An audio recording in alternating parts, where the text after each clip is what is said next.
quien ve al mundo de una forma distinta y es a partir de la coincidencia de, yo creo que el mundo es así y Benito dice, sí, claro, yo también lo creo es que se forman las disciplinas y las academias y también las teorías y también las visiones o miradas, vamos a poder distinguir un gran bagaje, ¿no?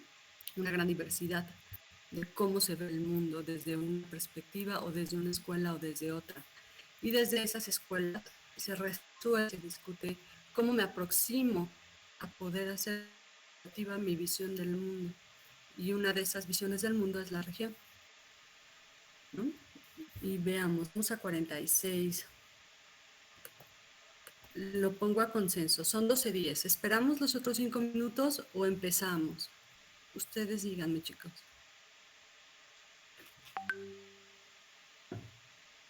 Creo que ya estamos la mayoría.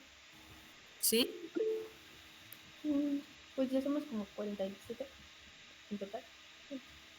Perfecto. Pues ya, vámonos entonces. Les comparto pantalla y vamos viendo. Como les comentaba, el tema es que todas las personas vemos al mundo de una forma. Y es a partir de esa forma en la cual la vemos en que decidimos desarrollar una visión más específicamente. ¿Sí ven mi pantalla? ¿Alguien me puede decir si sí la ve? No, no la vemos. Pero,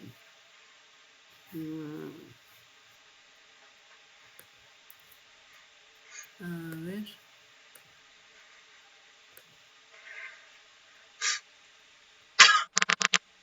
Ahora sí.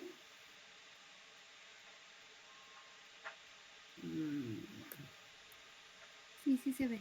¿Ya? Sí, ahora sí. Perfecto. Vamos a ver.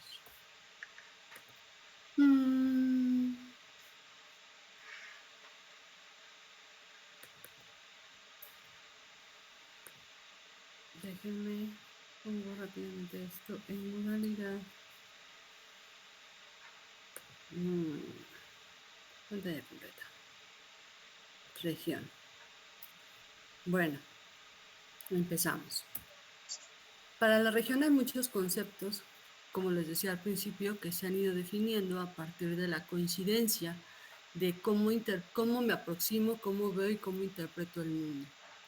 De tal suerte que podemos encontrarlo definido como dominio o reino, como una amplia extensión de la tierra, un país, una porción más o menos definida de la superficie de la tierra, como una tierra o territorio, como un área de espacios o lugar con extensión o carácter más o menos definidos, como una parte separada o división del mundo o del universo, del aire, del paraíso, etc.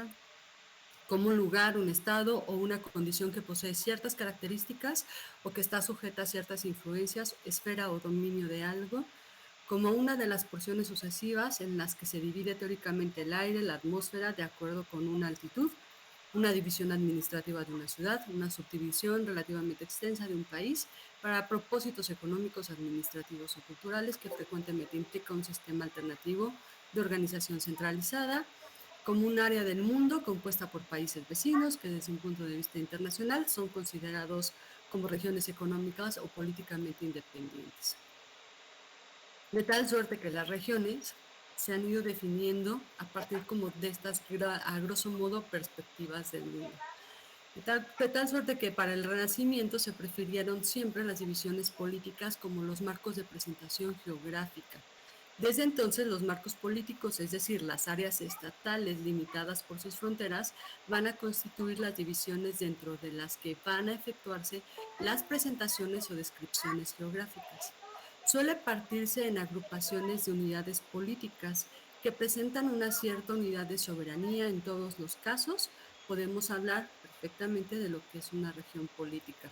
Este es como el primer mapa de la conceptualización del mundo, de lo que se concebía como la gran esfera terrestre y sus divisiones organizadas precisamente por regiones políticas. De tal suerte que una cartografía abundante subraya esta tendencia preferente o exclusiva a las divisiones políticas. Las descripciones geográficas y las representaciones cartográficas que se efectúan se llevan a cabo bajo dos niveles de magnitud. La primera, continental, dividimos todos los países, todos los continentes en grandes grupos, divididos principalmente por el mar, ¿no? Europa, Asia, África, y luego el nuevo continente que llegó es América. Y segundo, la división estatal. Al interno de estos grandes continentes, reinos medievales o renacentistas, áreas agrupadas de acuerdo con cierta homogeneidad y política cultural, ¿no? Pues aquí vemos el mapa mundi, donde están divididos todos los continentes y a su interno todos los países. También lo podemos ver en el mapa de 1606, que es de Jodorowsky Ondrus, ¿no? Ahora bien, hay un tercer nivel de magnitud, le llamamos, más reducida respecto al área estatal, y se trata de la aparición de descripciones geográficas y representaciones cartográficas que se refieren a las divisiones internas. Estos marcos interiores suelen ser de carácter político-administrativo como eclesiásticas, y ambas divisiones están en relación con la región política.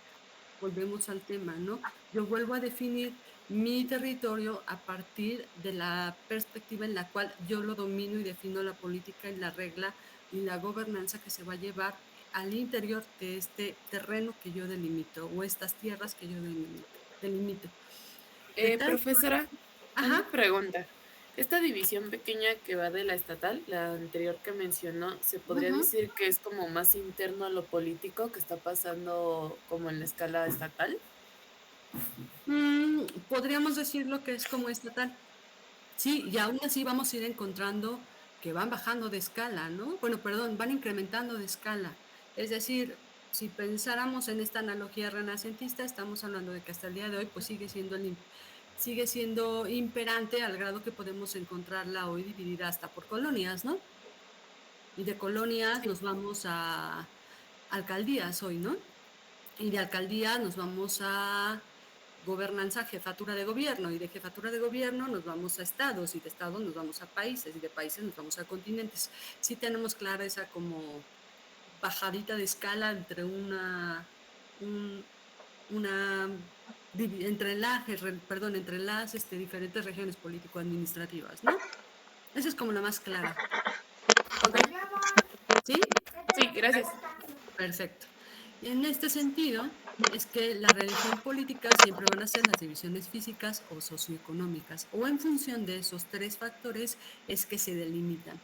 De tal suerte que las divisiones políticas son los marcos de presentación geográfica y políticos de las áreas estatales limitadas por sus fronteras y suelen partirse en agrupaciones de unidades políticas que presentan una unidad de soberanía. Esto sí lo tenemos claro, ¿no? Sí entendemos que necesitamos tener una unidad política que de alguna forma es una unidad gubernamental soberana, como lo es, por ejemplo, la alcaldía Benito Juárez y la alcaldía, por ejemplo, Cuauhtémoc. Son soberanas porque aun cuando estén reguladas por una regla general, en su interno cuentan con un presupuesto, con unas políticas y con una administración y una cabeza que las ejecuta y las lleva a cabo, ¿no? En el territorio. Sí tenemos clara esas dos partes, que son completamente autónomas, son relativamente autónomas Sí, y sí. soberanas. Es decir, el alcalde de Benito Juárez no puede llegar a decir que va a ser el alcalde qué se tiene que hacer en los territorios del alcalde, no sé, de la Cuauhtémoc o viceversa, ¿no? Son soberanos de alguna manera y también son de alguna manera autónomos. ¿Estamos de acuerdo en eso? Eso sí es bien importante que lo tengan presente cuando trabajamos a estas escalas. Se efectúa en tres niveles de magnitud, como ya lo vimos: Europa, Asia, África, América, reinos medievales renacentistas, áreas agrupadas de acuerdo con cierta homogeneidad política y cultural, y también municipal, ¿no? Marcos interiores que suelen ser tanto de carácter político-administrativo como eclesiásticas. Ahora bien, todo el tiempo hasta la época del impresionismo, se sigue pensando que el mundo o la mejor forma de dividir al mundo va a ser reconociendo sus regiones político-administrativas. Sin embargo, conforme van avanzando y evolucionando los diferentes campos de conocimiento, muchos pensadores empiezan a cuestionarse, empiezan a ver que la región política se queda corta para lo que ellos están buscando hacer o en su interpretación del mundo que están describiendo o están conociendo. En este sentido es que surge la región natural. Ahora bien, la región natural surge como concepto a partir del método de la observación directa. Totalmente se corresponde a la tendencia o a estas grandes escuelas de naturalistas que especialmente presentan una formación cercana a la rama de la geología y van a desempeñar un importante papel en la formación inicial del concepto. Muchas personas debaten que por qué cuando trabajamos regiones naturales lo primero que utilizamos es la geología como definición. Y esto tiene su escuela y tiene su historia y es justo por esto, ¿no? Porque ellos son los primeros en definir cómo se llevan a cabo estos límites de entre las regiones naturales. De tal suerte que a mitad de la centuria de la Ilustración, algunos geógrafos, en el sentido de cartógrafos, interesados en el avance de las ciencias naturales, inician un nuevo enfoque y concepto para delimitar las regiones a partir de dorsal orográfica. En este sentido, lo interesante de ir definiendo dorsales geográficas abre un nuevo campo o un nuevo camino partiendo inicialmente de las dorsales orográficas y quedando dibujados las áreas o bien las cuencas hidrográficas. Hasta aquí todos estamos entendiendo como el vocabulario. Sí. ¿Sí? Todos manejamos ya bien que es una cuenca hidrográfica y las dorsales orográficas. ¿Sí? Las dorsales, Ajá. las dorsales orográficas no. Bueno, en lo personal yo no. Bueno, vamos a ver. Sí ubicamos que la República Mexicana está dividida por tres grandes ejes de cordilleras o de montañas, ¿no? Que es la Sierra Madre Oriental, la Sierra Madre Occidental y el eje neovolcánico transversal. Ajá. Sí. Estas grandes cadenas montañosas nos dibujan parteaguas, ¿están de acuerdo? Sí. Sí. Sí, nos van a dividir las aguas. De hecho, es un evento tan importante que nos divide hasta los climas y los ecosistemas. Sí. Porque las partes de las dorsales que dan hacia el Pacífico van a recibir la influencia y la humedad del mar, pero las que dan al interior del cuerpo al centro de la República Mexicana, o sea, esta parte de aquí, Ajá. es donde se genera el altiplano mexicano, ¿no? Que son todas las zonas desérticas. Entonces, estas dorsales lo que nos hacen es dividirnos altitudinalmente nos dividen las tierras, nos dividen las aguas. Y estos grandes dorsales, estas grandes cadenas montañosas, son las primeras en originar, así a grosso modo, diferentes regiones naturales dentro del país.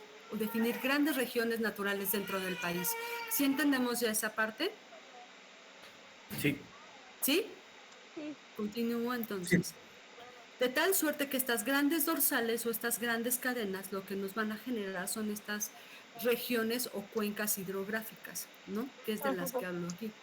Que a grosso modo ustedes también las pueden consultar en INEGI, ¿no?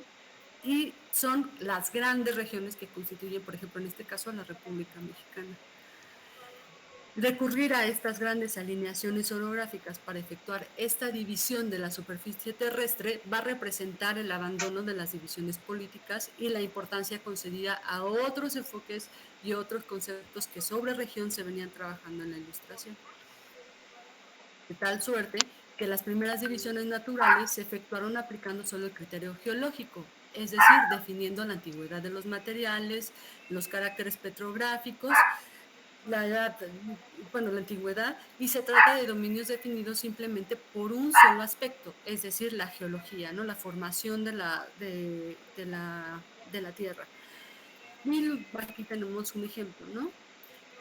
Pero conforme fue avanzando el concepto, se tiene principalmente a la segunda mitad del siglo pasado, se van agregando capas, ¿no? O diferentes informaciones. Se agrega ya el relieve, como la altitud y la extensión de la unidad en particular que se está trabajando, y se van combinando con rasgos geológicos y con otros climáticos, temperaturas, lluvias, principalmente, ¿no? Y bueno, este diagrama tiene por objetivo representar eso, ¿no? Tenemos la altura primero reconozco en qué montañas estoy incidiendo y los fenómenos que la presencia de estas montañas o de estas dorsales me genera en el paisaje, ¿no?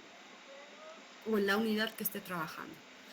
De tal suerte que el concepto de región natural gana en complejidad cuando se tiene en cuenta otros hechos, no solamente la geología, que siguen siendo ajenos al hombre y a sus actividades. Esto es muy importante porque si recordamos un poco cómo era la escuela naturalista, lo que nos importaba era describir, era primero conocer y describir qué estaba pasando con el mundo natural al margen de la competencia del ser humano. Y contextualizando un poco esta información, ¿por qué es importante? Porque justo en ese momento también se estaba descubriendo América, ¿no? Que ya había sido descubierta, ya había empezado a ser colonizada, había muchos territorios que no habían sido descubiertos ni descritos y que justo la escuela naturalista trabaja, explora y describe, ¿no? Como es en el caso de Humboldt.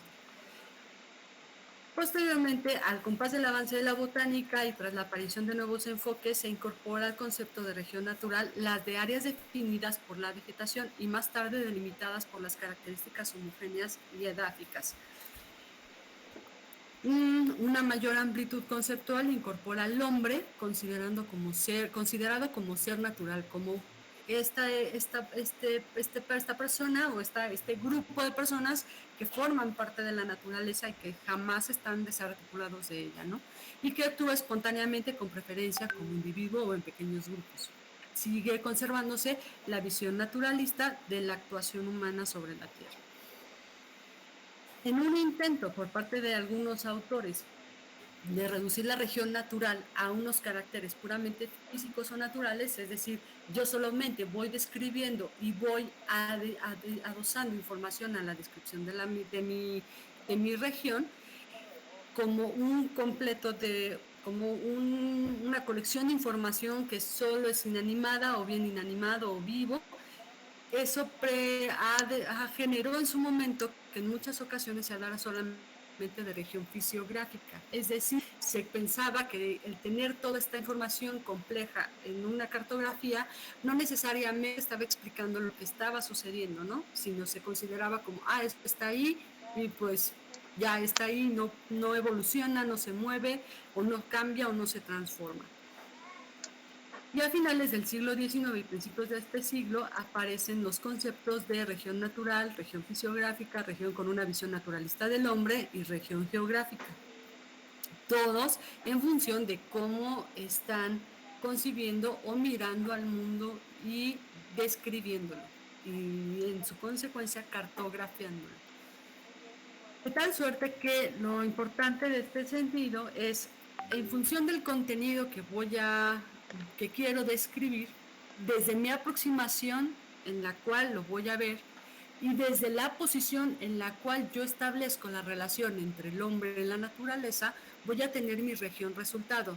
Esto es muy importante porque este cuadrito a ustedes les va a permitir decidir cómo se aproximan a la región que les toque estudiar más adelante o la que quieran practicar en el ejercicio diario de su trabajo, ya en la vida profesional. Les permite un marco de referencia sobre el cual mirar ustedes el mundo, ¿no? En este caso, por ejemplo, tenemos, si queremos estudiar la naturaleza, la ciencia que en ese momento lo evolucionaba era la geografía física y las ciencias naturales. Aquí la relación hombre-naturaleza nunca fue como muy ponderada, sin embargo, lo que iba a obtener como resultado siguiendo esta corriente de pensamiento iba a ser la región natural o la región fisiográfica. Si mi contenido era naturaleza y hombre desde la perspectiva en la cual el hombre forma parte de la naturaleza y nunca se sale de ella, voy a tener mi aproximación por la geografía física, desde la ecología o la geografía humana, ¿no? Y voy a pensar en el determinismo físico en el cual, bueno, pondero a todos igual y ninguno es más importante que otro. Y mi región va a ser mi región natural, el resultado, ¿no? Comprendiendo o integrando al hombre como parte del ecosistema. Y luego está la naturaleza y hombre, que es la visión como humanista, donde el hombre es el agente transformador de esa naturaleza que habita. Y eso, desde la geografía, pues estudiaba desde la geografía humana, desde una perspectiva del posibilismo, y el resultado iba a ser la región geográfica, constituyendo distintas respuestas a las diferentes concepciones o filosofía de la geografía sobre el ámbito de lo regional, ¿no? Y en este sentido, la región geográfica será un producto del hombre, ¿no? El hombre es lo que hace o define estas regiones geográficas. El interés máximo va a ser siempre el estudio que radica en la acción humana, parte de un área caracterizada por la combinación en los procesos en el territorio que determinados hechos físicos, bióticos y humanos que suceden en se integra en 4 grandes apartados, ¿no? Que es lo que va a buscar estudiar o va a integrar la región geográfica: el medio ambiente físico, la evolución histórica, la población y las actividades económicas que en ese territorio o en esa región se llevan a cabo. Hola, Ajá. perdón la interrupción, es que me comenta mi compañera Magnolia que lleva ya un rato en la sala de espera y no puede ingresar. A ver, bueno, es que me tengo que salir para hacer esto. Denme un minuto. Claro, perdón. Sí, por eso dijimos que sí empezábamos, justo para no interrumpir la presentación. Denme un minuto, por favor.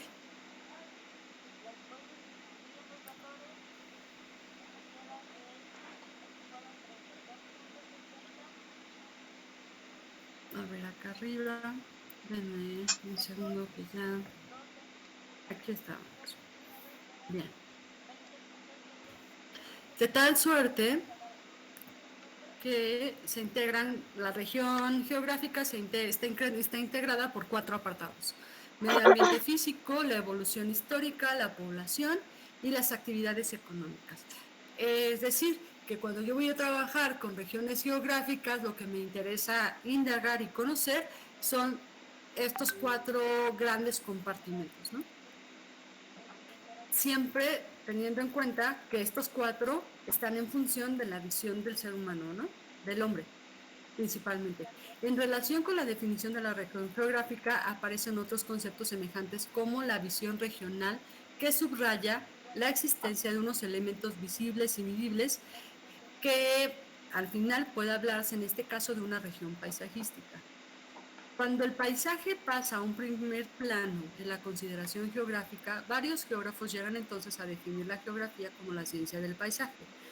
Se señala que la región viene caracterizada por una homogeneidad del paisaje, o dicho con más exactitud, por una determinada combinación espacial de los elementos paisajísticos. Estos elementos paisajísticos son de carácter natural y que son las unidades de relieve, las condiciones climáticas, las masas y corrientes de agua y las formaciones vegetales. Y también por formaciones humanas, las cuales están integradas por áreas económicas. En este caso se hacía mucho énfasis en las áreas agrícolas, la población rural y urbana, caminos y comunicaciones. Profesora, Ajá. esta concepción de paisaje se hace desde no sé cómo decirlo, pero geográfico, o sea, desde un entorno geográfico. Sí, desde una región geográfica. Ah, ok. Sí. Ahora bien, hasta aquí llegamos con las descripciones generales de región natural. Vamos a pasar a otra descripción, que son las regiones funcionales. ¿Alguien tiene como regiones, alguna noción o alguna vez las ha escuchado? No, yo no. Ok, entonces llevamos revisadas la región político-administrativa, la región natural, y vamos con región funcional. ¿Sí estamos de acuerdo todos en eso? Sí, espero que sí. Sí, profesora. Bien. ¿Hasta aquí alguna duda? Sí, yo tengo una duda. No me quedó muy claro el final de cuando ya se mete a la parte de paisaje, que entiendo que era como la geografía, como el estudio del paisaje o algo así. Ciencia del paisaje. Y, ajá, pero después de eso era también con la concepción del ser humano. Ajá, A ver, es no justo son esa dos parte. cosas distintas. A ver, una es la concepción del paisaje y la concepción del ser humano. A ver, ¿dónde te quedaste tú entonces? Ajá, O sea, esa la entendí, que era lo que era naturaleza y hombre, con la visión naturalista. Ajá. Pero ya después, con el paisaje me confundí. ¿Qué te confundió del paisaje? No lo entendí, no entendí, no alcancé a captar las ideas. Bueno, a ver, tenemos que tener claro que en el caso de la cuestión del paisaje desde la geografía, se estudia desde hace muchos siglos, sí, por decirlo así, y se forma como ciencia del paisaje porque la primera crítica que se le hacía a la región natural, fue lo que les comenté al principio, era que era una colección inanimada de información. Es decir, yo llegaba, por ejemplo, a Tlaxcala y empezaba a definir el suelo de Tlaxcala, la vegetación de Tlaxcala, la fauna de Tlaxcala, y empezaba a ser un cúmulo de información enorme que podría quedarse considerada como un atlas, ¿no? O una enciclopedia que te dice Tlaxcala cuántos componentes tiene, cuánto llueve, qué suelo tiene, qué montañas hay, una descripción física del estado de Tlaxcala, por ponerlo así. Cuando entramos a la cuestión del paisaje, ¿no? A la ciencia del paisaje, se empieza a denominar como ciencia porque rebasamos la descripción y entonces empezamos a decir, bueno, para yo poder aproximarme a Tlaxcala y comprenderlo de una manera más profunda, voy a utilizar toda la información de vegetación, de suelo, de agua, de clima, precipitación, y voy a intentar encontrar los patrones que me indiquen la homogeneidad de este territorio. Es decir, partimos de la idea de que hay una secuencia de áreas, por decirlo de una forma, que están integradas dentro del estado de Tlaxcala, que se van a comportar iguales, es decir, que van a tener el mismo suelo, que van a tener la misma vegetación, que van a tener la misma cantidad de agua subterránea, que todas probablemente van a tener una incidencia o algunas pueden tener incidencia de ríos y que esas se van a distribuir de manera indistinta dentro del territorio de Tlaxcala. Y a la par pueden contrastar con otras, pero de manera más sutil, no van a cambiar tan drásticamente. Entonces ahí empezamos a hablar de algo muy singular que es la dinámica del paisaje también, ¿no? Es decir, este paisaje ya no es la descripción estática de una fotografía que hacían los naturalistas, reportando que en Tlaxcala había 5 especies, les estoy inventando, 5 especies de cedros, ahí disociados de cualquier espacio o de cualquier unidad, sin una referencia más allá del estado de Tlaxcala y un lugar, a la ciencia del paisaje que empieza a hacer operativas estas descripciones, ya les empieza a dar un lugar, les empieza a decir, esto es un patrón dentro de Tlaxcala, ¿sí? Cierta combinación, reitero, como la vegetación, el suelo y la incidencia de un río, hacen a que esa unidad, una unidad específica se repita en el territorio muchas veces. Y entonces empezamos a hablar de unidades homogéneas. ¿Sí te quedó más claro? Sí, ya, muchas ¿O gracias. no? No, dime si no para encontrar otra forma de cómo explicártelo. De todos modos, esto lo vamos a ver en la siguiente sesión con unidades de paisaje. Ahí es donde más bien quiero que estos elementos paisajísticos y esto que te estoy presentando a grosso modo como región, te lo lleves como duda y si después de que te explique qué son unidades de paisaje, seguimos con el conflicto, busca otra manera de cómo explicártelo. ¿Te parece? Sí, está bien, gracias. Bien, sigamos entonces. Dijimos que entonces la concepción del paisaje va a tener dos grandes como clústeres anidados de información, ¿no? Elementos naturales que van a estar conformadas por la descripción o el análisis de las unidades de relieve, las condiciones climáticas, las masas y corrientes de agua y las formaciones vegetales. Y por otra parte las formaciones humanas, que son las áreas económicas, especialmente agrícolas, población rural y urbano, caminos y comunicaciones. Otra región que se define es la región funcional. Esta es bien bonita, bueno, a mí me gusta mucho, pero es cuestión de cómo ves el mundo. Se siguen acentuando en realidad el papel del hombre como modelador y conformador de la región y puede llegar a aparecer como un factor exclusivo o casi exclusivo, es decir, que el único agente que modifica o conforma la región va a ser el hombre. Esto se consideran en este tipo de regiones lo que determina su incidencia y sus límites van a ser los flujos de relaciones de carácter social o económico dominantes en un determinado espacio, pudiendo llegar a constituir una verdadera red de corrientes que se caracterizan por la homogeneidad y coherencia de las relaciones, empleando conceptos como área de influencia o jerarquía urbana. Esos dos conceptos sí los ubican, ¿no? Sí los tienen como... Ya tienen al menos como una aproximación a esos dos, ¿no? ¿De cuál y cuál, perdón? Área de influencia y jerarquía urbana.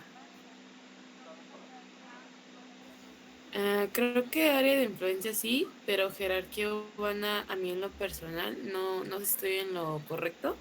Me suena como lo de asentamientos urbanos, de lo económico y todo eso, entonces no sé si estoy en lo correcto.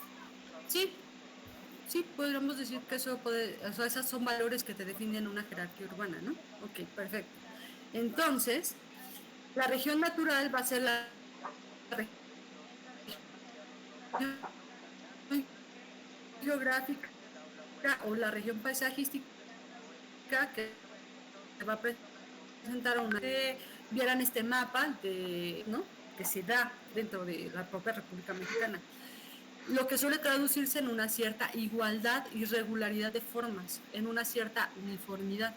En este sentido, pueden agruparse todas ellas dentro de las llamadas regiones de homogeneidad formal o formales o uniformes.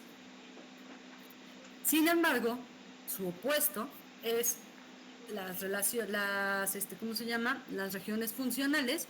Se van a establecer ciertas unidades espaciales a partir de sectores heterogéneos desde un punto de vista formal.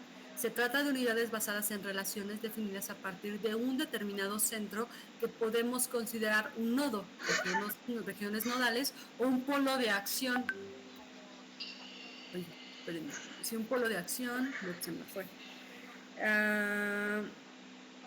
Un polo de acción socioeconómica o bien por regiones polarizadas, que también se le conoce así, ¿no? Regiones nodales o polarizadas. Por ejemplo, aquí podemos ver, ¿no? Aquí hablamos de esta uniformidad cuando vemos, por ejemplo, el matorral, el pastizal, las grandes áreas de la República Mexicana que integran, ¿no? Esto no quiere decir que dentro de ellas no existan diferencias, sí las existen. O sea, si conforme vayamos ampliando la escala para estudiar, por ejemplo, estos estados, iremos encontrando más unidades homogéneas que conforman este íntegro o esta gran unidad, ¿no? Pero a esto es a lo que me refiero con la uniformidad y la homogeneidad. Cuando hablamos de un solo, por ejemplo, de un solo target que es vegetación, el dibujo, la diferenciación de estos ecosistemas dentro de la República Mexicana nos genera estas grandes unidades, ¿no? Que podemos encontrar, por ejemplo, en esta parte que es el corredor, uno de los corredores del eje neovolcánico, vamos a encontrar este bosque de coníferas, ¿no? Si es bosque de coníferas, sino, perdón, el bosque de pino encino, y este pino encino se va por la Sierra Madre Occidental, ¿no? Sigue un patrón también asociado a las dorsales orográficas, que es este gran corredor que también baja de norte a sur y atraviesa y divide el Pacífico contra este otro fenómeno que se da del matorral de pastizal al otro lado de la dorsal orográfica, ¿sí? Y eso no sucede, por ejemplo, en las regiones funcionales. Las regiones funcionales, dice, bueno, yo no quiero definir un territorio en específico, ¿no? Solo quiero encontrar cuál es mi región nodal, desde la cual se da un sistema de relaciones económicas y también funcionales o de telecomunicaciones que me permiten, desde mi nodo, conectarme con el resto de las regiones a grandes escalas. Y un ejemplo de eso, por ejemplo, podemos citar China, ¿no? China sería hoy uno de estas regiones, o sea, varios de sus, por decirlo así, de sus estados o sus regiones al interior son detonantes de este tipo de relaciones nodales económicas, tan solo por la manufacturera, por todos los sectores manufactureros que ellos procesan y llevan a cabo en sus territorios, ¿no? Yo no sé, soy iPhone y necesito 20 chips, entonces eso se hace en China, en una región en específico, y los flujos de esa región en su importancia mundial son mucho más importantes que otros sectores, por ejemplo, ¿no? Que se juegan a un nivel económico mayor hasta en la bolsa. Entonces, esas regiones son importantes estudiarlas desde una colección de relaciones en sí mismo como con el resto del mundo. ¿Sí lo entendemos así? Sí, ¿Sí pero, Ajá. pero entonces al ser bueno, o sea, al ser una región nodal, que en este caso pues es el ejemplo de China, eso la convertiría en una región funcional. O sea, Sí, también. el ser nodal automáticamente lo puede convertir en una región funcional o Es no que necesariamente. la región funcional se divide en estas regiones nodales o polarizadas. Ajá. O sea, región Sí, funcional es el concepto general y ese concepto general engloba a la región nodal y a la región polarizada. ¿Sí? sí, ya más claro. ¿Sí?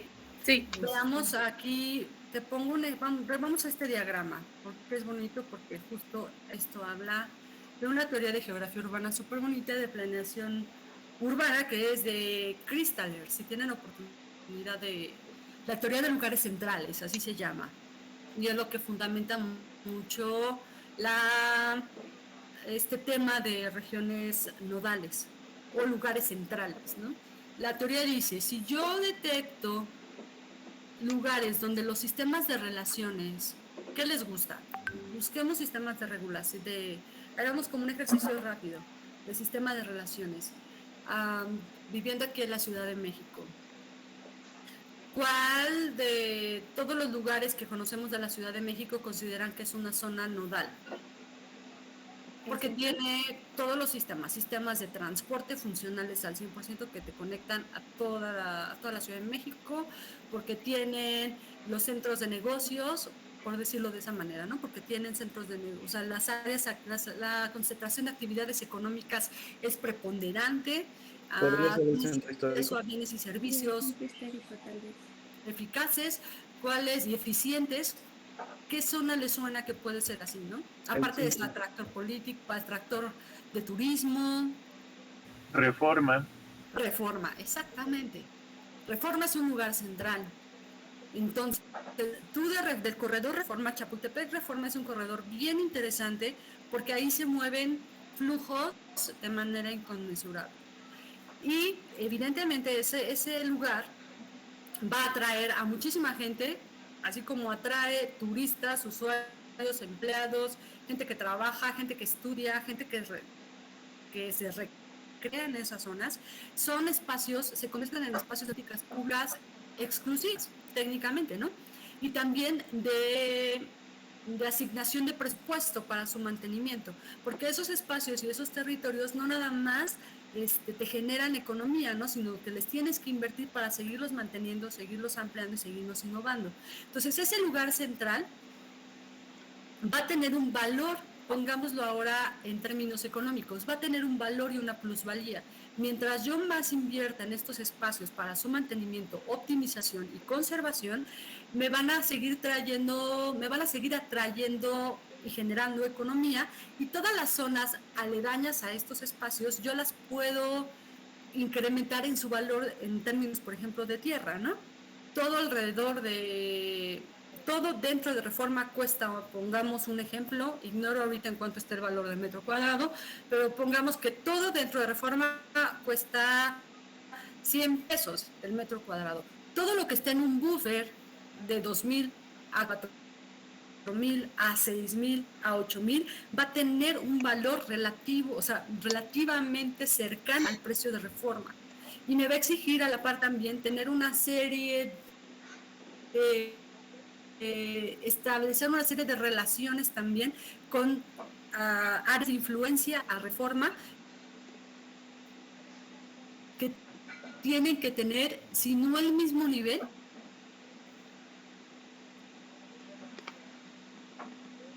No, por favor, no me hagas esto.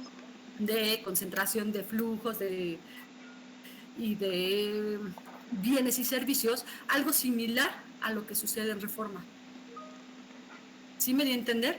Y esas zonas pongamos que esto, van a generar también otros espacios que potencial, o quizá los encuentro dentro de la Ciudad de México. Digo, este corredor aquí inicia Chapultepec y aquí a este eje me permite también intentar, o sea, detenerme y ver otros territorios contiguos, decir, bueno, aquí tal vez no tengo en jerarquía los mismos servicios que tengo en Reforma, los mismos flujos,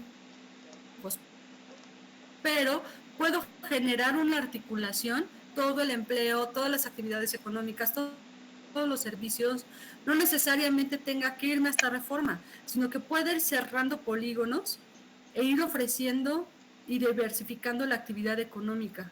Aquí lo único que me interesa van a ser las actividades económicas, los flujos de servicios, este espacio.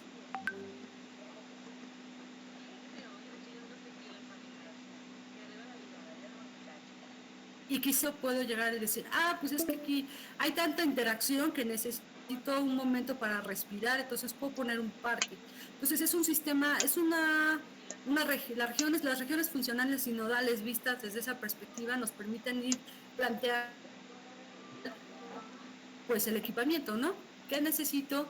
¿Qué tengo en Reforma que no tengo en otros lugares entre esta región y esta otra? ¿Qué no tengo que Reforma sí tiene y que puedo quitarle esta carga y empezar a extender los usos de esta tierra o copiar los usos de tierra que se dan aquí, los usos del espacio, replicarlo en estos espacios de acá, ¿no? En esta otra articulación.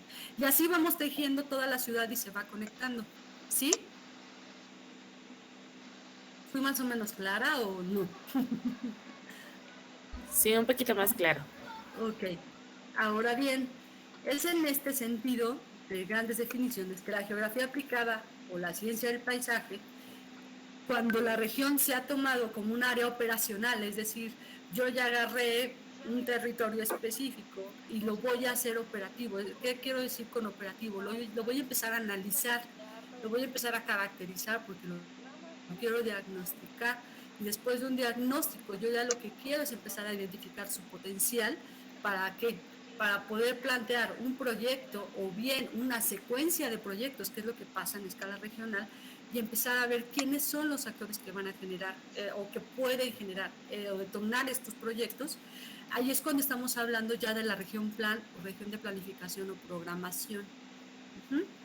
Cuando yo estudié en arquitectura de paisaje, esto era lo medianamente que hacíamos, ¿no? Nos acercábamos a estudiar el regional, seleccionando diferentes capas temáticas del territorio que estábamos utilizando, es decir, utilizábamos geología, edafología, vegetación, hidrología subterránea, y empezamos a dibujar estos polígonos, ¿no? Donde decíamos, mira, aquí sucede este polígono, aquí sucede este otro polígono blanco, aquí sucede este polígono verde, y empiezo a diferenciar por contenidos idénticos de esta unidad con esta unidad, empiezo a darme cuenta que son homogéneas, es decir, estos tres tienen en común ser espacios, ser no sé, por ejemplo, áreas agrícolas, ¿no? Y todas las verdes tienen en común ser unidades que sostienen bosque de pino encino y que tienen el mismo suelo y que tienen la misma cantidad y que tienen el mismo coeficiente de escurrimiento y que tienen la misma altitud, ¿no? El mismo relieve, todas se encuentran en montaña. Yo empiezo a encontrar unidades que en sí mismas son homogéneas, entre sí son homogéneas, pero entre sí son homogéneas, aún no estén en un continuo, no estén juntitas o pegaditas. Son homogéneas y se distribuyen de manera relativamente indistinta dentro del territorio. Entonces yo ya empiezo a identificarlas y empiezo a decir, bueno, estos espacios entre este y este, pues yo puedo empezarlos a programar. Es decir, cuando hablo de planificación y de programación, yo ya empiezo a asignarles un uso. Sí estamos conscientes de que eso hacemos cuando hacemos diseño, ¿no? empezamos a planificar usos, cómo vamos a usar este espacio, qué va a tener, qué le falta, empezamos a armar el programa urbano paisajístico, el programa arquitectónico paisajístico. Y en función de eso empezamos a definir, empezamos a planificar, a programar qué va a suceder con ese espacio, con los recursos que están teniendo. Y es desde este enfoque de preparación de un material cartográfico utilizando regiones sistémicas por la aplicación de la teoría general de los sistemas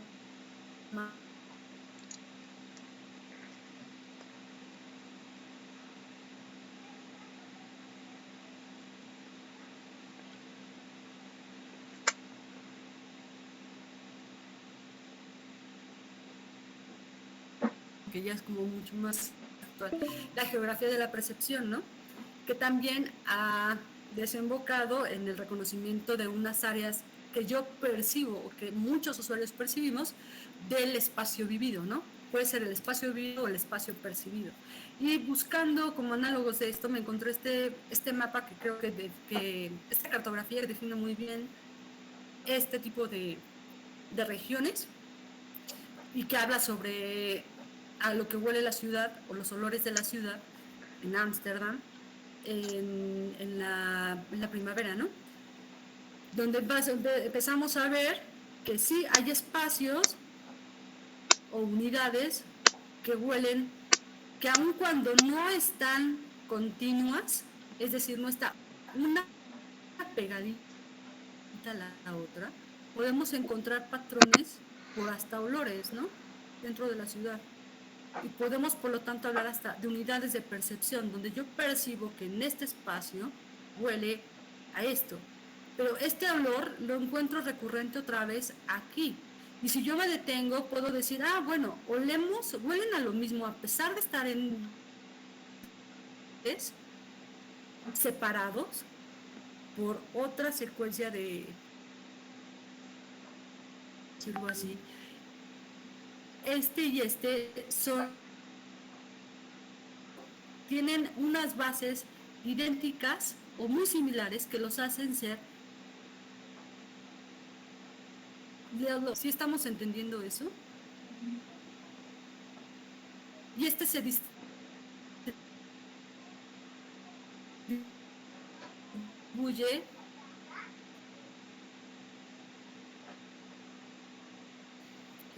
de olores, ¿sí? ¿O no? Ahora, aquí hay otra, ¿no?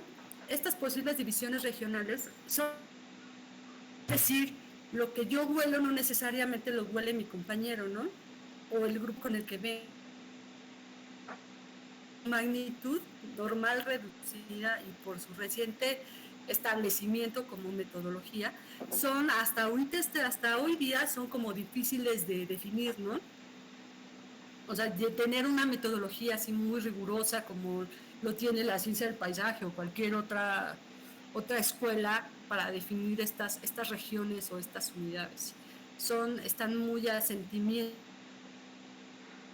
Finalmente se convierten en un interesante también para los que navegan ciudad o navegan región. Todo lo que quería platicarles hoy. No sé si hay alguna duda que quieran que nos regresemos. Comentario, pregunta.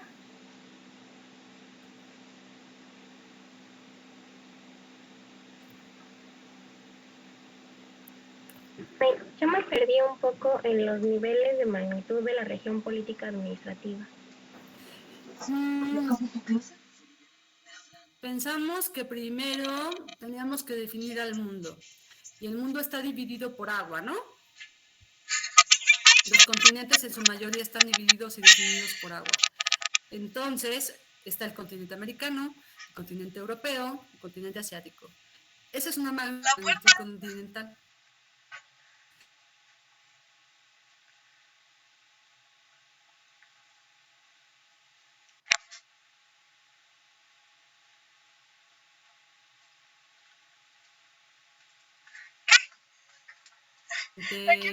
Americano.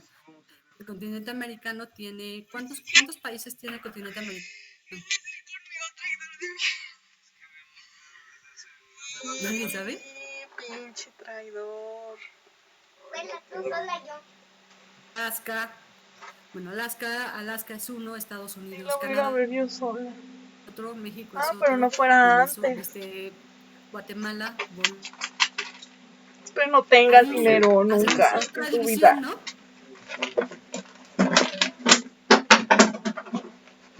Hacemos otra división política, ¿no? Pero esa Te división cierras. política es también ideológica, es política, administrativa e ideológica. ¿Sí está? ¿No? Yo no, o sea, soy mexicana porque vivo en un territorio que es la República Mexicana, porque vive en el territorio canadiense. Y el estadounidense es estadounidense porque vive en Estados Unidos. ¿Sí entendemos esa parte? Política, administrativa e ideológica.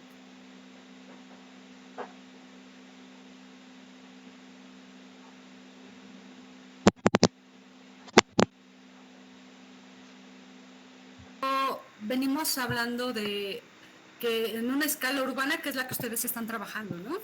En este momento. ¿Sí es correcto? Sí, es correcto. Vienen en escalas urbanas y la programación del espacio o el qué voy a proponer en este lugar responde a un grupo de usuarios determinado, ¿no? Es decir, a la gente que vive en esa colonia o en esa delegación, en ese municipio o en esas o alrededor de ese parque en un área de influencia tal, ¿no? Tengo ya puedo tener todavía una tipificación de mi usuario, ¿no? Donde digo, bueno, aquí la mayoría de la población son mujeres y niños, la mayoría de las mujeres trabajan, entonces eso quiere decir que muchos niños están con abuelitas cuidándolos, entonces tengo que pensar que en el parque debo de tener, pienso, así infiero, en el parque debo de tener asientos donde los ancianitos puedan sentarse mientras los nietos están jugando, veo que, en fin, empiezas a hacer muchísimas conexiones de interpretación con las cuales puedes definir un programa arquitectónico, ¿no? Aún sea una escala urbana. ¿Qué pasa cuando trabajamos en regional? Que la programación arquitectónica se traduce y se lleva a otros sectores y a otros términos y en otro discurso en el cual se suscribe la planeación regional. ¿Esto qué quiere decir? Yo ya no estoy pensando necesariamente, bueno, ahí surgen dos cosas o varias dudas, ¿no? O varias preguntas que tenemos que hacernos antes de lanzarnos a estudiar una región. Es, ¿para qué lo voy a hacer? O sea, ¿qué hacen aquí? ¿No? O sea, por eso es importante la metodología, es decir, desde qué perspectiva lo voy a ver yo primero, ¿no? Es decir, para mí me interesa lo social, ¿cómo defino mi región?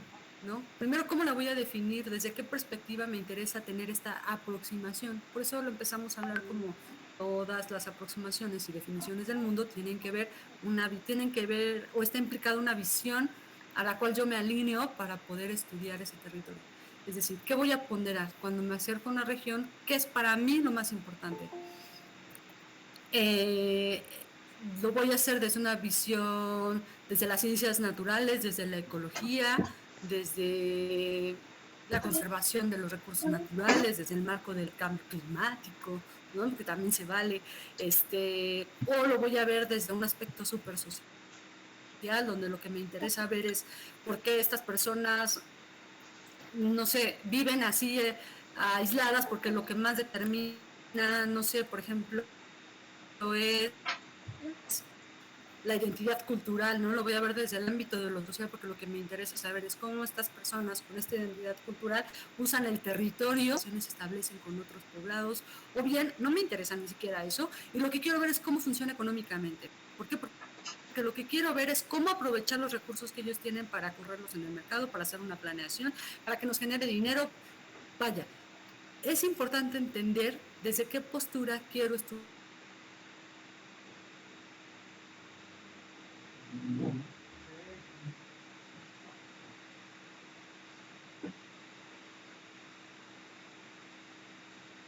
En este nivel lo que buscamos es detonar proyectos específicos. Estos proyectos específicos no necesariamente vas a llegar a diseñar el detalle constructivo, no. Aquí estás hablando ya de planeación, es decir, llego a una región y desde una visión economista, ¿no? Pensándolo en una región funcional nodal, donde lo que me interesa por sobre todas las cosas es obtener el mayor rendimiento económico y que ese rendimiento económico se quede en la región. Empiezo a ver que tengo muy buenos suelos, por ejemplo, que tengo una agricultura de autoconsumo. Ok, bueno, entonces vamos a extenderla. ¿Hasta qué punto podemos traer a invento? Una transnacional para que use estas tierras y siembre avena, porque avena es lo que mejor se puede dar aquí. Y porque el rendimiento, la explotación y el uso de la tierra puede durarme hasta 30 años generándole dinero al campesino, generándole dinero al que vende los fertilizantes, generándole dinero al que renta el tractor, generándole dinero a quien lleva y cosecha, generándole, y que además tiene al lado, no sé, por ejemplo, a la fábrica de Barilla. Él es el que me va a comprar toda mi avena. Y eso en la realidad así funciona, ¿eh? Así funciona, por ejemplo, la región Bajío con su producción de avena en Guanajuato. Esa es una del territorio, donde yo me voy a sentar con todos los agentes y le voy a decir lo que a ti te conviene por rendimiento en una región económica como es el Bajío, es tener grandes cosechas de avena o grandes cosechas de avena, pero también la podemos usar en otros sectores. Entonces empiezas a diversificar. O bien dices, no, eso no quiero, porque eso me consume mucha agua. Y el agua en el Bajío está escasa. Entonces yo voy a definir mi región desde una región natural, como desde por ejemplo, usando el concepto de cuenca hidrográfica. Y ahí planteas otra hipótesis y otra región. Dices, quiero estudiar la región natural definida por cuenca hidrográfica del Bajío. Y vas a ver que se hace un recorte así súper chiquito, ¿no? Porque la cuenca del Bajío, porque la región del Bajío es una región económica. Cuando tú haces una región por cuenca hidrográfica, pues está de locos porque se te van a formar por lo menos 10 regiones hidrográficas porque son unidos, ¿no? Definidos como región económica Bajío, que es Guanajuato, Guadalajara, Michoacán y Querétaro. Entonces dices, bueno, si me voy por cuenca hidrográfica, esto se me hace un mundo. Entonces tengo que definir una cuenca en específico de Guanajuato, donde lo que quiero estudiar es qué pasa con el agua. Y entonces, qué pasa con el agua y qué va a pasar con toda la naturaleza y todo lo que es soporte de este espacio. Entonces, ahí utilizas ya una región natural, porque lo que te interesa encontrar es qué está pasando con el agua en este sistema de riego, en este sistema de aprovechamiento de la avena. ¿Sí me estás cachando, Luis? Sí. Ya estás definiendo. No, sí. La verdad sí entendí la diferencia. O sea, creo que sí. Está muy interesante. Depende de qué quieras. Y hay cosas, por ejemplo, como lo que yo hago, en el que no importa qué haces con el agua y no importa la avena, lo que quieres saber es qué hay y cómo lo vas a usar, ¿no? Que también se vale. Yo no parto nunca de una hipótesis o ni de un proyecto. Yo llego y digo, a ver, voy a trabajar con la cuenca Santiago-Guadalajara. ¿Qué quiero ver? Todo. A mí que me interesa ver todo, porque quiero encontrar los patrones y las unidades homogéneas. Quiero ver qué tengo, porque en función de lo que tengo y del estado en el cual está, voy a evaluarlo y voy a definir los programas, la planeación que quiero que se dé en función de los recursos en el estado que hoy guarda cada uno en su relación con unidades de paisaje. ¿Sí? Sí.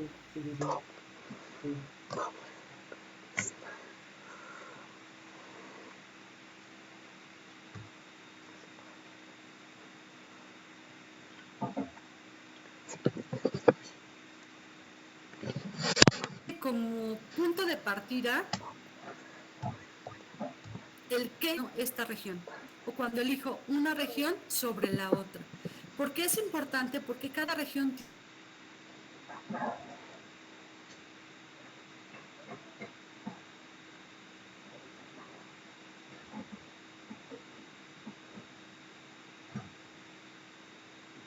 todos tienen sus sesgos, porque siempre van a tener sus paquetes de para poder llegar a definirlas. Por eso la ciencia del paisaje lo interrelacionar para poder llegar a caracterizar una región. analizarla en todas sus variables, como lo veíamos con la región geográfica.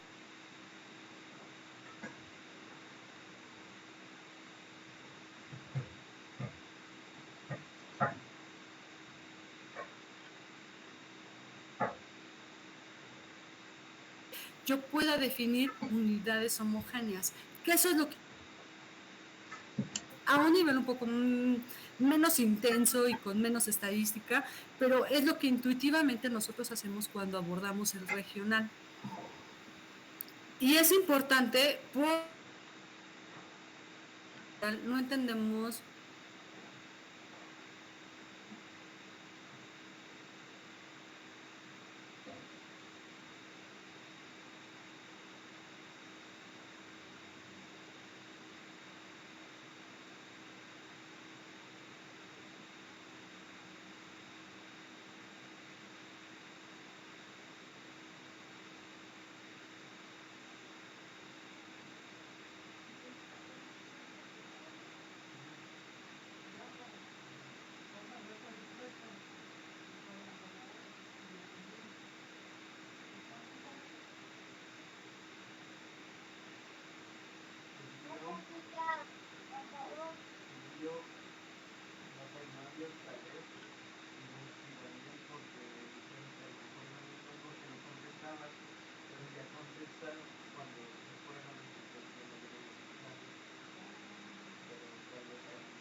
Entonces se hace esta cartografía, se definen cuáles son las áreas con el mayor coeficiente de absorción a jóvenes, qué es lo que se utiliza, la constitución de las rocas, la vegetación y demás, y para poder absorber e inyectar, recuperar espacios que de alguna forma tienen ese potencial y que hoy súper perturbados por la propia industria que se da, porque China es la manufactura del mundo. Y cuando hablamos de la manufactura del mundo, hablamos de también un agente peso y de gran envergadura con relación a la emisión de CO2, tanto para el suelo, para el agua, para los peces, para el planeta. Así de importante es lo que este hombre está haciendo, que es mitigar todo el cochinero que se genera en su país. Entonces es muy interesante entender cómo eso es el regional. Primero primero fue un problema, ¿no? Tengo mucha contaminación y firmé un tratado mundial, que es el de Kioto, en el que me comprometí que en menos de 50 años yo tengo que mitigar la contaminación que le estoy arrojando al mundo, porque el impacto de la huella ecológica de China es enorme, enorme, enorme. Una región funcional que tiene relaciones con todo el mundo y le manufactura a todo el mundo. Y la consecuencia es contaminación a escalas inimaginadas, ¿no? Tocó igual que Estados Unidos, pero esto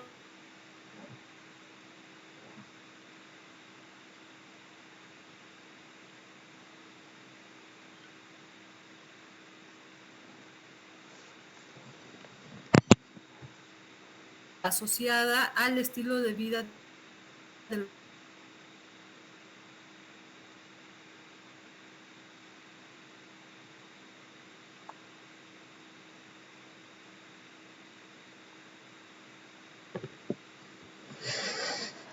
entonces es donde hay que buscar cómo la limpiamos, retribuimos a los mantos freáticos. Sacan las ciudades esponja, las ubican y de ahí ya sacaste una cadena inmensa de proyectos específicos. ¿Estás de acuerdo, Luis Octavio? Creo que, bueno, está ligada también con conceptos de infraestructura, ¿no? ¿O no? Sí, ¿no? Sí, estás generando una infraestructura azul, por decirlo así, ¿no? Una infraestructura hidráulica, una infraestructura de agua.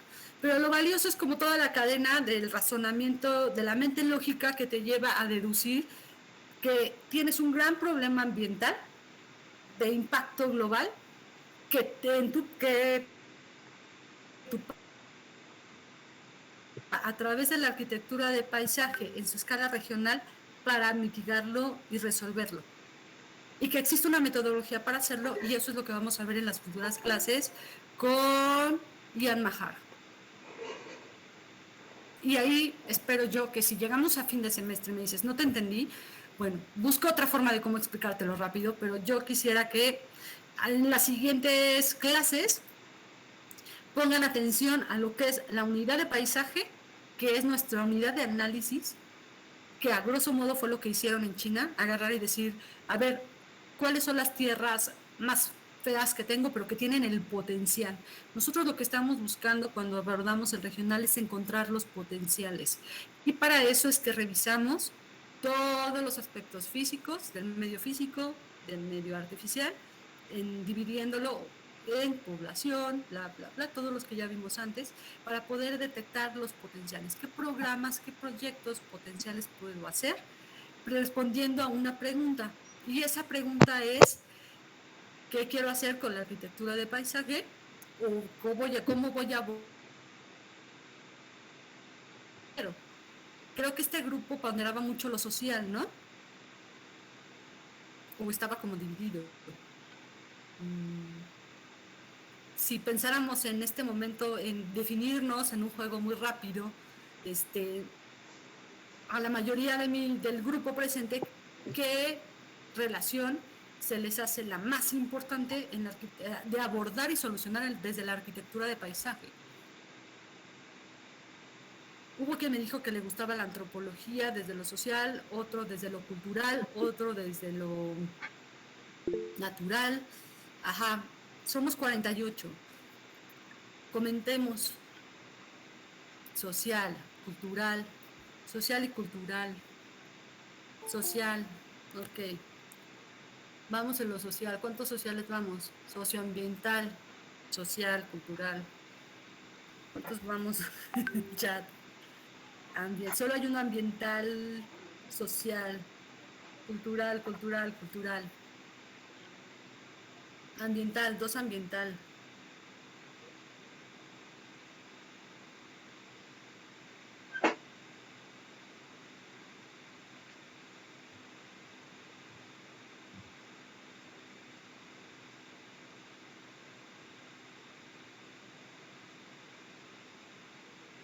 O buena o mala. Solo es si para ti te importa, es de mayor peso, va a ser lo cultural, tendríamos que definir qué sistema de relaciones de lo cultural son las que considera cada uno de ustedes lo más importante para poder definir sus regiones, ¿no?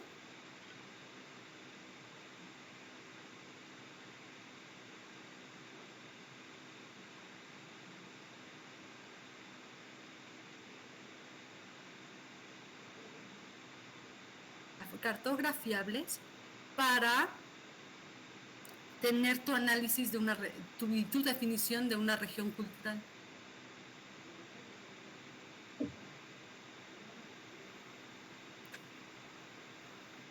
Esa va a ser la tarea, chicos. La tarea no va a ser sobre la presentación.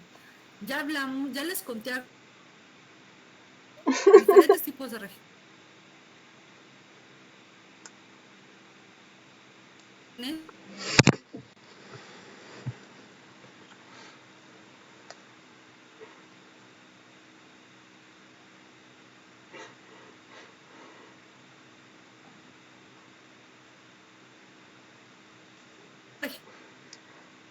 Amigas, no, se me trabó justo cuando estaba diciendo lo de la tarea. Y que también responden a una cuestión completamente de identidad que hace resonancia completa con la soberanía, ¿no? Soy un territorio soberano con autogobierno independiente que aplica la gobernanza a diferentes